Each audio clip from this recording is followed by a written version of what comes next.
നമസ്കാരം, സ്പാർക്ക് ലേണിംഗ്സിലേക്ക് ഏവർക്കും സ്വാഗതം. ഡിഗ്രി ലെവൽ പ്രാഥമിക പരീക്ഷയുടെ രണ്ടാം ഘട്ട ചോദ്യപേപ്പറിലെ മലയാള വിഭാഗത്തു നിന്നുള്ള ചോദ്യങ്ങൾ നമുക്കൊന്ന് പരിചയപ്പെടാം. ബാക്കിയുള്ള ഭാഗങ്ങളെ അപേക്ഷിച്ച് എന്തുകൊണ്ടും മികച്ചു നിന്ന ഒരു ചോദ്യ വിഭാഗമായിരുന്നു മലയാളത്തിൻ്റെത്. അത്യാവശ്യം വായിക്കുന്ന ഒരു കുട്ടിക്ക് 10 മാർക്കും നല്ല രീതിയിൽ സ്കോർ ചെയ്യാവുന്ന നല്ലൊരു ഭാഗം തന്നെയായിരുന്നു അത്. ഇതിനകത്തെ ചോദ്യങ്ങൾ എങ്ങനെയായിരുന്നു ചിട്ടപ്പെടുത്തിയതെന്നും അതിന്റെ ഉത്തരങ്ങളിലേക്ക് നമുക്ക് എങ്ങനെ എത്താമെന്നും ഈ വീഡിയോയിലൂടെ നമുക്ക് മനസ്സിലാക്കാം. നമുക്ക് ചോദ്യങ്ങൾ പരിചയപ്പെടാം. ഒന്നാമത്തെ ചോദ്യം നോക്കാം. ശരിയായ രൂപമേത്? പദശുദ്ധി എന്ന വിഭാഗത്ത് നിന്നാണ് ആദ്യത്തെ ചോദ്യം. സാധാരണ PSC പരീക്ഷകളിൽ ആവർത്തിച്ച് കാണുന്ന ഒരു ചോദ്യ വിഭാഗം. ഈ ചോദ്യങ്ങൾ മുൻകാലങ്ങളിൽ നമ്മൾ പഠിച്ച മുൻപ് PSC ചോദിച്ച അതേ ചോദ്യം തന്നെയാണ്. ഓപ്ഷൻസ് ഒന്ന് നോക്കി. ഓപ്ഷൻ എ ജീവശവം എന്നതാണ്.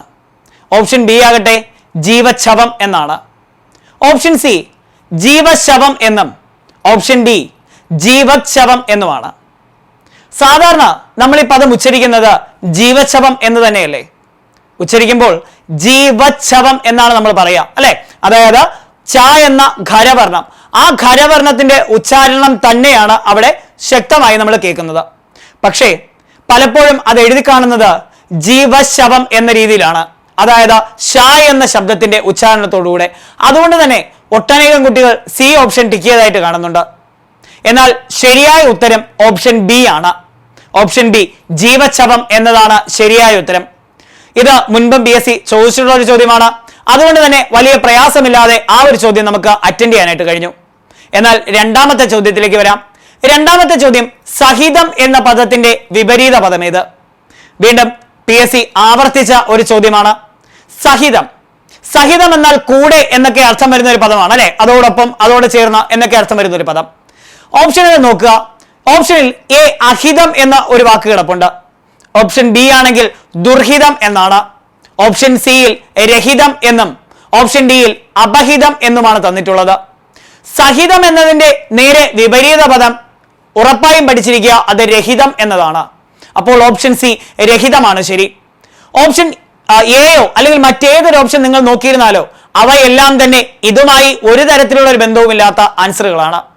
ഇപ്പോ അഹിതമാകട്ടെ അല്ലെങ്കിൽ ദുർഹിതമാകട്ടെ അല്ലെങ്കിൽ അപഹിതമാകട്ടെ അവയെല്ലാം തന്നെ ഹിതത്തിന് നിരക്കാത്തത് എന്ന അർത്ഥത്തിൽ തന്നെയാണ് എങ്കിൽ പോലും അത്ര കണ്ട് സഹിതം എന്ന പദത്തോട് ചേർന്ന് നിൽക്കുന്നവയല്ല.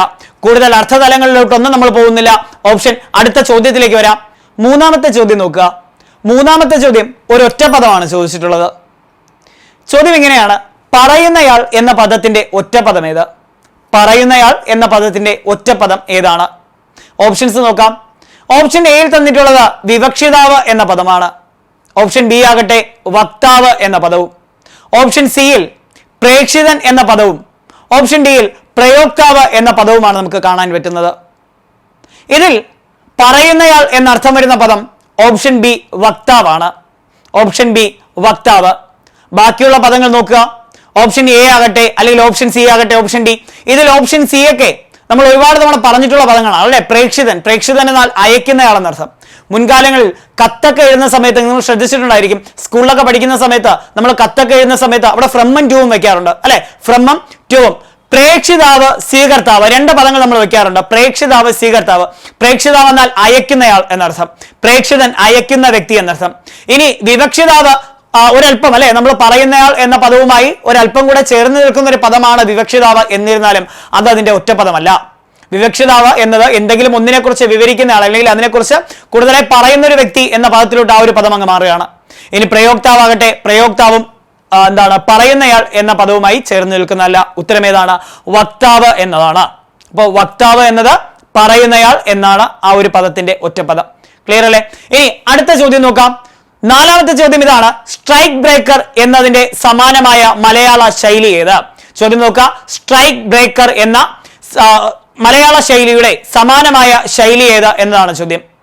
ഓപ്ഷൻ എ നോക്കുക, കാലുവാരുക എന്നതാണ്. ഓപ്ഷൻ ബി ഇരട്ടത്താപ്പ് എന്നും. ഓപ്ഷൻ സി കരിങ്കാലി എന്നും. ഓപ്ഷൻ ഡി അടിയറ വയ്ക്കുക എന്നതുമാണ്. സാധാരണ ശൈലികൾ PSC പരീക്ഷകളിലെ സ്ഥിര സാന്നിധ്യമാണ്. അതുപോലെ തന്നെ അത്യാവശ്യം നമുക്കൊരു മാർക്ക് നല്ല രീതിയിൽ സ്കോർ ചെയ്യാൻ പറ്റുന്ന ഒരു വിഭാഗവുമാണ്. നമ്മുടെ ആപ്പിനകത്ത് ശൈലികളെ കുറിച്ചുള്ള വളരെ ഡീറ്റെയിൽ ആയിട്ടുള്ള ക്ലാസ് തന്നെ നമ്മൾ ഇട്ടിട്ടുണ്ടായിരുന്നു. അവിടെ അക്കൂട്ടത്തിൽ പ്രധാനപ്പെട്ടതായി നമ്മൾ എടുത്തു പറഞ്ഞ ഒരു വാക്യമായിരുന്നു സ്ട്രൈക്ക് ബ്രേക്കർ എന്നത്. ഈ ശൈലി പൊതുവെ പല മാധ്യമങ്ങളിലും ഒക്കെ നമ്മൾ ഉപയോഗിച്ച് കാണുന്ന ഒന്നാണ്.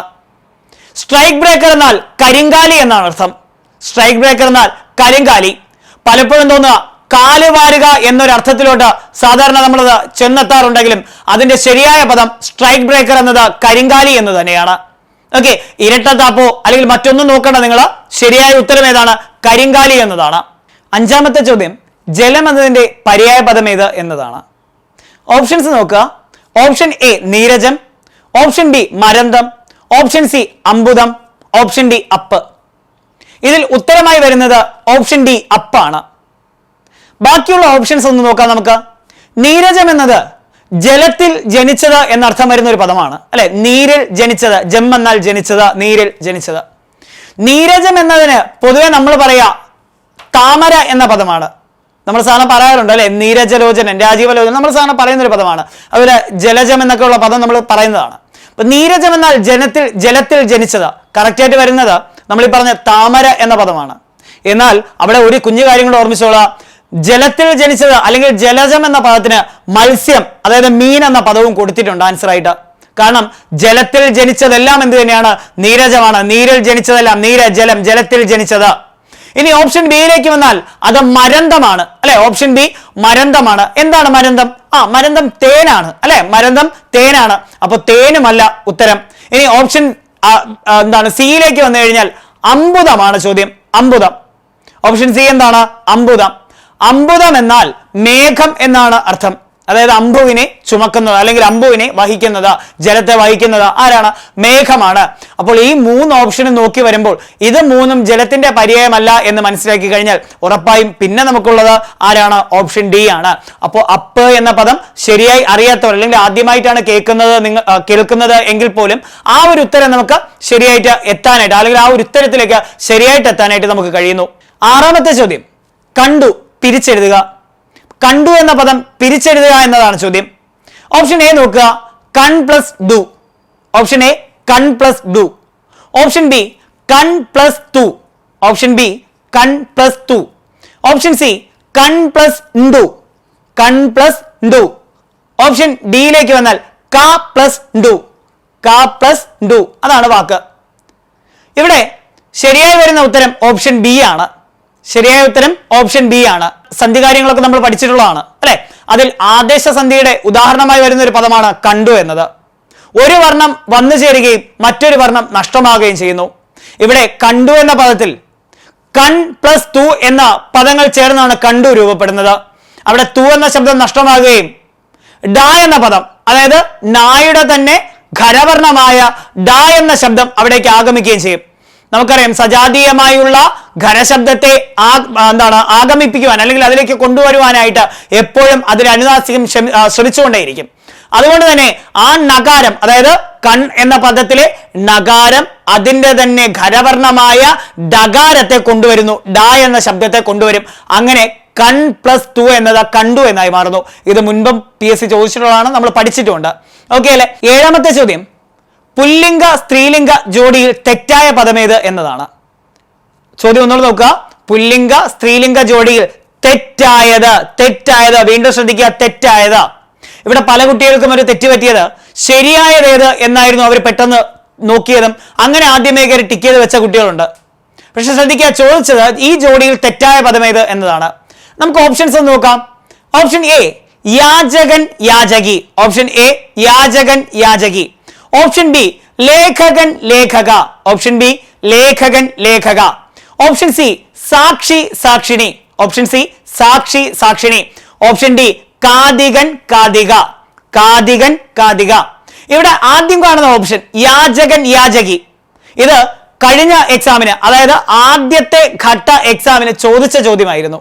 അതുകൊണ്ട് തന്നെ പലരും, ഞാൻ നേരത്തെ പറഞ്ഞതുപോലെ, ഇതിൽ ശരിയായ ജോഡി ഏത് എന്ന് കരുതി ആദ്യത്തെ ഓപ്ഷൻ മാത്രം വായിച്ച് ആൻസർ ചെയ്തവരുണ്ട്. അങ്ങനെ ചെയ്യരുത്. ക്വസ്റ്റ്യൻ പൂർണ്ണമായി വായിക്കുക. യാചകൻ യാചകി ശരിയാണ് അല്ലെ. ഇനി രണ്ടാമത്തെ ഓപ്ഷൻ നോക്കിയേ, ലേഖകൻ ലേഖക. നമ്മൾ പഠിച്ചിട്ടുണ്ട്, 2018 സെക്രട്ടേറിയറ്റിന് ചോദിച്ച ചോദ്യമായിരുന്നു. ലേഖകൻ ലേഖികയാണ്. ലേഖകൻ ലേഖികയാണ് ശരിയായ ഉത്തരം. ഇനി അടുത്തത് സാക്ഷി സാക്ഷിണി. സാക്ഷി സാക്ഷിണി. ശരിയാണ് അല്ലെ? സാക്ഷി എന്ന പദത്തിന്റെ എതിർലിംഗ പദം ഏതാണ്? സാക്ഷിണി എന്നത് തന്നെയാണ്. ഇനി ഓപ്ഷൻ ഡി ആവട്ടെ, കാതികൻ കാതിക അല്ലെ? കാതികൻ കാതിക. ശരിയാണ്, കാതികൻ കാതിക തന്നെയാണ്. അപ്പോൾ ഇവിടെ തെറ്റായ പദം ഏതാണ്? ഓപ്ഷൻ ബി ആണ്, ലേഖകൻ ലേഖക എന്ന് തെറ്റാണ്. ശരിയായി വരേണ്ടത് എങ്ങനെയായിരുന്നു? ലേഖകൻ ലേഖികയാണ് ശരി. എട്ടാമത്തെ ചോദ്യം, കഷ്ടപ്പെടുത്തുക എന്ന അർത്ഥത്തിൽ പ്രയോഗിക്കുന്ന ശൈലി ഏത് എന്നുള്ളതാണ്. കഷ്ടപ്പെടുത്തുക എന്ന അർത്ഥത്തിൽ പ്രയോഗിക്കുന്ന ശൈലി ഏതാണ്? ഓപ്ഷൻസ് നോക്കാം. ഓപ്ഷൻ എ നക്ഷത്രം എണ്ണിക്കുക. ഓപ്ഷൻ എ നക്ഷത്രം എണ്ണിക്കുക. ഓപ്ഷൻ ബി കാട് കയറുക. ഓപ്ഷൻ ബി കാട് കയറുക. ഓപ്ഷൻ സി ഉമ്മാക്കി കാട്ടുക. ഓപ്ഷൻ സി ഉമ്മാക്കി കാട്ടുക. ഓപ്ഷൻ ഡി കണ്ണിൽ മണ്ണിടുക. ഓപ്ഷൻ ഡി കണ്ണിൽ മണ്ണിടുക. ഉമ്മാക്കി കാട്ടുകയോ കാട് കയറുകയോ കണ്ണിൽ മണ്ണിടുകയോ ഒന്നും കഷ്ടപ്പെടുത്തുക എന്ന ഒരു അർത്ഥത്തോട് ചേർന്ന് നിൽക്കുന്നല്ല ഈ ശൈലികളൊന്നും. ഇവിടെ ശരിയായ ഉത്തരമായി വരുന്നത് നക്ഷത്രം എണ്ണിക്കുക എന്നുള്ളതാണ്. സാധാരണ നമ്മൾ പറയാറുള്ള ഒരു പ്രയോഗമാണ് അല്ലെ, അയ്യോ അവനെ നക്ഷത്രം എണ്ണിച്ചോ, അല്ലെങ്കിൽ എന്താണ് ഞാൻ നക്ഷത്രം എണ്ണിപ്പോയി എന്നൊക്കെ പറയുന്നതാണ് വളരെ കഷ്ടപ്പെട്ടു അല്ലെങ്കിൽ ഒരുപാട് സ്ട്രഗിൾ ചെയ്യുന്ന സമയത്താണ് എന്താണ് ആ ഒരു ശൈലി നമ്മൾ പറയാറുള്ളത്. അപ്പോൾ കഷ്ടപ്പെടുത്തുക എന്ന അർത്ഥം വരുന്ന ശരിയായ പദം ഏതാണ്? ശരിയായ ശൈലി ഏതാണ്? നക്ഷത്രം എണ്ണിക്കുക എന്നതാണ്. ഇനി 9ാമത്തെ ചോദ്യത്തിലേക്ക് വന്നാൽ ചേർത്തെഴുതുക എന്നുള്ളതാണ്. വളരെ എളുപ്പമുള്ള ഒരു ചോദ്യമായിരുന്നു അല്ലെ? ചേർത്തെഴുതുക. ആ അധികം കാലം എന്നത് ചേർത്തെഴുതുക എന്നാണ് ചോദ്യം. ഓപ്ഷൻ എ അകാലം. ഓപ്ഷൻ ബി ആ കാലം. ഓപ്ഷൻ സി അക്കാലം. ഓപ്ഷൻ ഡി ആ കാലം. ഇതിലേതാണ് ശരിയായ ഉത്തരമെന്നാണ്. ആ അധികം കാലം ചേർത്തെഴുതുമ്പോൾ കകാരം ഇരട്ടിക്കുന്നു. കകാരം ഇരട്ടിച്ച് ആ കകാരം അക്കാലം എന്ന ശബ്ദത്തെ പ്രദാനം ചെയ്യും. ക്ലിയർ അല്ലേ? അപ്പൊ ശരിയായ ഉത്തരം ഓപ്ഷൻ സി ആണ്, അക്കാലം. അവിടെ ഓർമ്മിക്കേണ്ട ഒരു കാര്യം, മുൻപ് നമ്മൾ സന്ധികാരികൾ പഠിച്ചിട്ടുണ്ട്. അതായത് ദ്വിത്വസന്ധിയിൽ ചുട്ടെഴുത്തുകൾ വന്നാൽ അതിനുശേഷം വരുന്ന പദങ്ങൾ ഉറപ്പായും ഇരട്ടിക്കും. ചുട്ടെഴുത്താണോ? ചുട്ടെഴുത്ത് ഏതൊക്കെയാണ്? ആ, ഇ, എ ഇവയല്ലേ ചുട്ടെഴുത്ത്? മുൻപേ നമ്മൾ പഠിച്ചിട്ടുള്ളത് തന്നെയാണ്. ആ, ഇ, എ ഇവയാണ് ചുട്ടെഴുത്ത്. ഒരു സന്ധിയിൽ ആദ്യ ഭാഗത്തെ ചുട്ടെഴുത്താണ് വരുന്നതെങ്കിൽ ചുട്ടെഴുത്തിനോടൊപ്പം വരുന്ന പദം ഉറപ്പായും ഇരട്ടിക്കും. അതൊരു വ്യഞ്ജനമാണെങ്കിൽ ഉറപ്പായും ഇരട്ടിക്കും. ആ ഒരു നിയമം വെച്ചാണ് ആ അധികം കാലം എന്നത് അക്കാലം എന്ന് തന്നെ ഉത്തരം കിട്ടുന്നത്. എന്നാൽ ചുട്ടെഴുത്തിൽ ദീർഘം വന്നാൽ, അതായത് ആ, ഇ, എ എന്നീ ശബ്ദങ്ങളാണ് വരുന്നതെങ്കിൽ അതിനോടൊപ്പം വരുന്ന പദങ്ങൾ ഇരട്ടിക്കില്ല. അതായത് ആ അധികം കാലം എന്നായിരുന്നെങ്കിൽ ആ കാലം എന്ന് വരുമായിരുന്നു, അവിടെ കാ ഇരട്ടിക്കില്ല.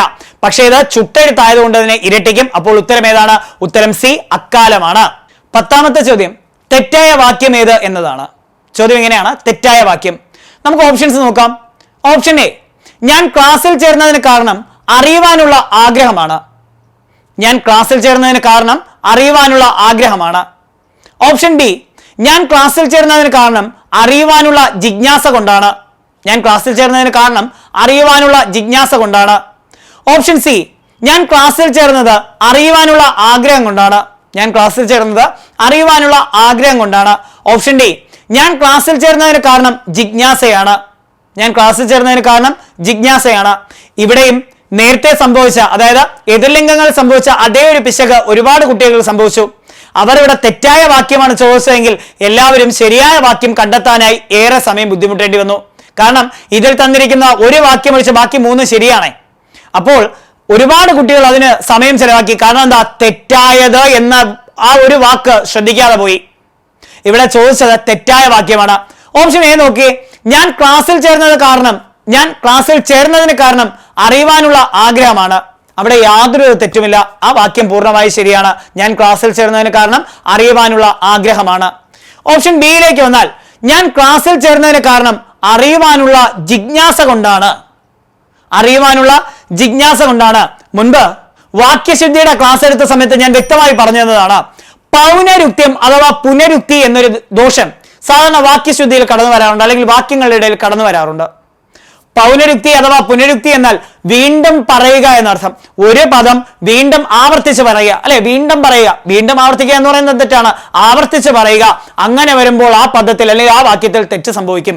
ഇവിടെ അതല്ലേ സംഭവിച്ചത്? അറിയുവാനുള്ള ജിജ്ഞാസ.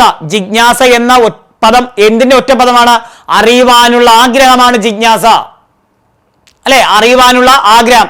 അങ്ങനെയുള്ളതിൻ്റെ അടുത്ത് വീണ്ടും അറിയുവാനുള്ള എന്നതോ അല്ലെങ്കിൽ ജിജ്ഞാസ എന്നത് വീണ്ടുമോ ചേർക്കേണ്ട ആവശ്യമില്ല. അപ്പോൾ ആ രണ്ടാമത്തെ ഓപ്ഷൻ തെറ്റാണ്. ഓക്കെ, ഇനി സി ഓപ്ഷൻ നോക്കിയേ. ഞാൻ ക്ലാസ്സിൽ ചേർന്നത് അറിയുവാനുള്ള ആഗ്രഹം കൊണ്ടാണ്. തെറ്റൊന്നുമില്ല, ശരിയായ വാക്യം തന്നെയാണ്. ഇനി ഓപ്ഷൻ ഡി ആകട്ടെ, ഞാൻ ക്ലാസ്സിൽ ചേർന്നതിന് കാരണം ജിജ്ഞാസയാണ്. അതും ശരിയല്ലേ, അവിടെ ഒന്നും ആവർത്തനമായിട്ട് വരുന്നില്ല, കറക്റ്റ് ആണ് ആ വാക്യവും.